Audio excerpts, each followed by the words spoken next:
আবৃত্তি করছি মধ্যযুগের অন্যতম একজন শ্রেষ্ঠ কবি আলাওলের বিখ্যাত একটি কবিতা ঋতু বর্ণন। প্রথমে বসন্ত ঋতুর নবীন পল্লব, দুই পক্ষ আগে পাছে, মধ্যে সমাধব।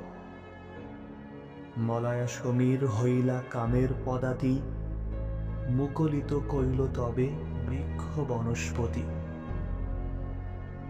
কুসুমিত কিংসুক সঘন বনলাল, পুষ্পিত সুরঙ্গ মল্লী লবঙ্গ গুলাল। ভ্রমরের ঝঙ্কার কুকিল কলরব, শুনিতে যুবক মনে জাগে অনুভব। নানা পুষ্পমালা করে বড় হর্ষিত, বিচিত্র বসন অঙ্গে চন্দন চর্চিত। নিদাঘ সময়ে অতি প্রচণ্ড তপন, রৌদ্র তেরাসে রহে ছায়া চরণে শরণ। চন্দন চম্পক মাল্য মলয়া পবন, সতত দম্পতি সঙ্গে দেবিত মদন। পাবন সময় ঘন ঘন গর্জিত, নির্ভয়ে বরিশে জল চৌদিকে পূরিত।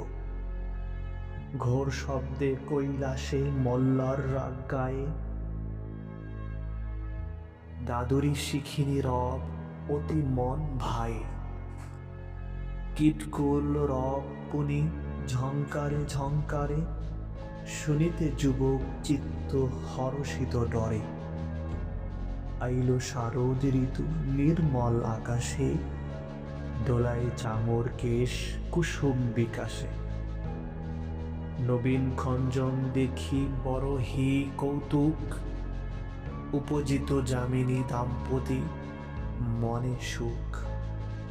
প্রবেশে হেমন্ত ঋতু শীত অতি যায়, পুষ্পতুল্য তাম্বুল অধিক সুখ হয়।